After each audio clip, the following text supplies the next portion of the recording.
Assalamualaikum warahmatullahi wabarakatuh. Yang terhormat Bapak Dr. Muhammad Irfan SHI MSy selaku dosen mata kuliah Ulumul Hadis dan teman-teman semua yang berbahagia. Perkenalkan, nama saya Della Melinda dengan NPM 2421020011 dari HTN C angkatan 2024. Di sini saya akan menjelaskan sedikit tentang materi Ulumul Hadis dan pembagian cabang-cabangnya. Kita masuk ke pendahuluan, yaitu bagaimana sih kita memahami pentingnya kita mempelajari ulumul hadis dan juga cabang-cabangnya. Nah, di sini hadis itu merupakan sumber hukum kedua setelah Al-Quran, di mana hadis ini berfungsi untuk menjelaskan tentang apa-apa yang belum dijelaskan secara rinci atau detail di dalam Al-Quran. Nah, itulah pentingnya kita untuk mengetahui hadis itu, dan kita harus memahami hadis itu sebagai ilmu, dan itu ada ilmunya tersendiri, itulah dinamakan dengan ulumul hadis. Nah, kita penting untuk mempelajari ulumul hadis karena kita harus tahu gimana sih hadis itu diriwayatkan dan apa saja pembagian hadis-hadisnya itu. Di sini saya akan menjelaskan 3 poin utama dari ulumul hadis dan cabang-cabangnya. Yang pertama, apa itu ulumul hadis? Yang kedua, apa saja pembagian dari cabang-cabang ulumul hadis itu sendiri? Dan yang ketiga, apa saja manfaat kita untuk mengetahui ulumul hadis dan juga cabang-cabangnya? Ulumul hadis adalah ilmu yang mempelajari tentang hadis, baik itu dari segi pengertiannya, baik dari segi itu siapa yang meriwayatkannya, kemudian itu adalah untuk kita memahami tentang hadis itu sendiri, apakah ada makna tersendiri di dalam hadis itu ataupun tidak ada. Nah, dari pengertian itu tadi, itu akan terbagi menjadi cabang-cabang ulumul hadis, di mana cabang ulumul hadis ini secara garis besarnya itu terdiri dari 2, yaitu yang pertama berdasarkan ilmu riwayahnya atau adalah periwayatan hadis tersebut, dan yang kedua itu berdasarkan kaidah dan istilah yang digunakan di dalam hadis itu. Yang pertama adalah ilmu riwayah itu sendiri, yaitu di mana ilmu ini berfokus pada periwayatan hadis, disebarkan dan ditulis dalam bentuk kaidah ataupun kaidah di dalam kitab ataupun di dalam buku. Nah, ilmu ini mempelajari silsilah perawi dari penyampaian satu generasi ke generasi yang lainnya. Dari ilmu riwayah ini terbagi lagi menjadi 3. Yang pertama itu adalah ilmu sanad. Ilmu sanad ini berkaitan dengan silsilah perawi hadis dari satu perawi ke perawi lainnya. Dari ilmu sanad ini juga terbagi lagi menjadi beberapa cabang ilmu.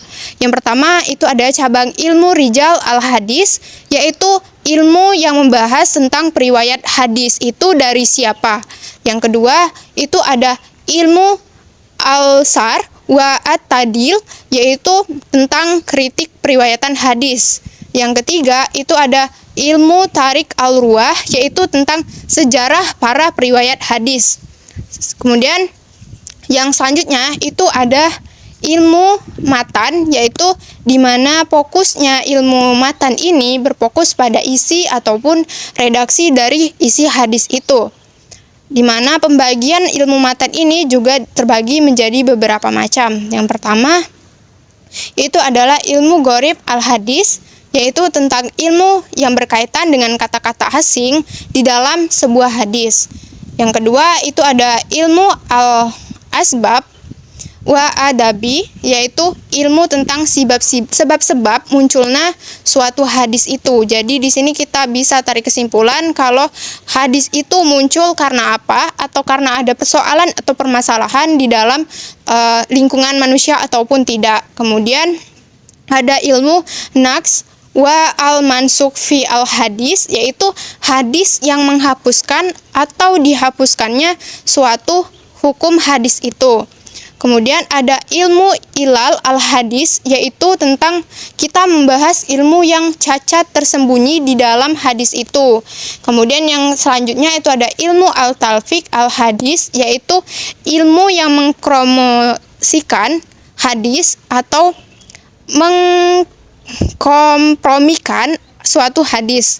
Dan selanjutnya itu ada ilmu at-tasir wa at-tahrir. Tahrir artinya yaitu kita membahas tentang kesalahan dari pembacaan ataupun suatu perubahan teks hadis. Kemudian yang terakhir dari ilmu riwayah itu ada ilmu talaki wa tahamul, yaitu suatu ilmu yang membahas tentang metode penerimaan hadis dari seorang guru atau periwayatnya. Di sini juga terbagi menjadi beberapa macam.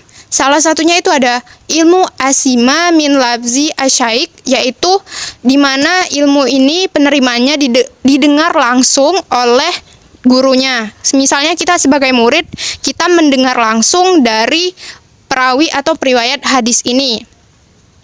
Kemudian ada al-ardo ala asyaik, yaitu kita pembacaan murid dari seorang guru. Jadi kita membacakan dan kita sebagai murid kita memperhatikan. Kemudian ada al-ijazah, yaitu tentang pemberian ijazah.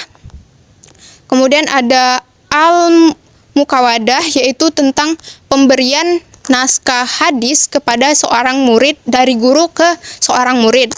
Kemudian ada al-kitabah, di mana itu berkaitan tentang kepenulisan. Kemudian ada al-i'lam, yaitu pemberitahuan dari seorang guru kepada muridnya. Kemudian yang terakhir itu ada al-wasiyah. Ini tentunya adalah wasiat dari guru kepada muridnya untuk meriwayatkan suatu hadis atau penerimaan suatu hadis tadi. Nah, yang kedua ada cabang ilmu tentang ilmu dirayah. Nah, ilmu dirayah ini berfokus kepada kaidah-kaidah dan istilah-istilah yang digunakan di dalam hadis. Ini juga terbagi menjadi 4, yaitu ada ilmu mustalah hadis, yaitu istilah dan metode yang digunakan di dalam suatu kajian hadis. Kemudian yang kedua itu ada ilmu yang berkaitan dengan tafsir hadis, yaitu tentang penjelasan dan juga penafsiran terhadap sebuah hadis itu sendiri. Kemudian yang ketiga itu ada tentang ilmu ilal hadis, yaitu tentang cacat atau penyakit yang terdapat pada suatu hadis itu sendiri. Dan yang terakhir itu adalah ilmu nasik wa mansaluk, itu artinya tentang penghapusan atau pergantian hukum syara atau hadis itu tersebut. Dari pembagian cabang ulumul hadis tadi, tentunya itu ada manfaat atau hikmah kita untuk mengetahui hadis dan juga ulumul hadis ataupun pembagian cabang-cabang ulumul hadis, di mana untuk manfaatnya kita yang pertama itu kita bisa mengetahui mana hadis yang sah atau mana hadis yang cuman bohongan doang gitu. Nah, terus yang kedua itu kita tentunya akan memahami hukum Islam dan juga kita akan memahami apa-apa yang sesuai dengan Al-Quran gitu kan. Kita sudah tahu kalau hadis itu adalah pengamalan yang ada di dalam Al-Quran dan juga penjelasan dari Al-Quran. Tentunya dengan kita memahami cabang-cabang ulumul hadis, kita akan sangat terbantu sekali dengan kita akan mengetahui semua hal yang ada di dalam Al-Quran ataupun perkataan, perbuatan yang sesuai dengan Nabi Muhammad SAW, yaitu Nabi kita. Nah, ini tentunya sangat membantu sebagai kita umat Islam untuk mengetahui cabang ulumul hadis ini. Nah, di sini saya akan memberikan sebuah kesimpulan sedikit, yaitu tentang hadis itu sangat penting karena dia sifatnya itu adalah sumber hukum Islam kedua setelah Al-Quran, dan kita sangat memerlukan hadis karena Al-Quran mungkin memang kitab suci umat Islam, tetapi untuk penjabaran lebih detail dan lebih konkretnya itu bisa dijelaskan di dalam hadis. Nah, kemudian ulumul hadis itu adalah ilmu yang membahas lebih detail tentang hadis itu, baik itu dari siapa periwayatnya, kemudian cabang apa dari hadis itu, dan bagaimana kita bisa mengetahui apakah hadis itu sahih ataupun tidak. Nah, itu kita tahu dari ulumul hadis, dan juga cabang dari ulumul hadis itu ternyata ada banyak. Nah, kemudian untuk pembagian cabang ulumul hadis tadi, itu secara garis besarnya itu ada 2, yaitu ilmu riwayah dan juga berdasarkan ilmu dirayah. Nah, ilmu riwayah tadi yaitu tentang periwayatan hadis, itu disebarkan dan diutus dalam bentuk kitab atau ilmu. Nah, fokusnya itu kepada silsilah perawinya. Nah, itu terbagi juga menjadi 3, sanad, matan, dan juga talaki wa tahamul. Nah, yang kedua itu tentang ilmu dirayah, yaitu kaidah dan istilah-istilah yang digunakan di dalam hadis. Nah, untuk manfaatnya tadi sudah saya jelaskan tadi, kalau manfaat itu sebagai umat Islam, kita akan mengetahui lebih jelas dan lebih detail tentang hadis itu dan bagaimana kategori hadis yang sahih ataupun tidak. Dan kita akan lebih mengetahui lagi hukum Islam di dalam Al-Quran dan juga untuk penerapan dalam kehidupan sehari-hari, karena hadis itu berlandaskan kepada perkataan, perbuatan, maupun apa-apa yang disampaikan oleh Nabi Muhammad SAW, yaitu Nabi kita. Mungkin sekian dari saya yang bisa saya jelaskan tentang ulumul hadis dan juga pembagian cabang-cabang ulumul hadis. Lebih dan kurangnya saya mohon maaf kepada Allah, saya mohon ampun.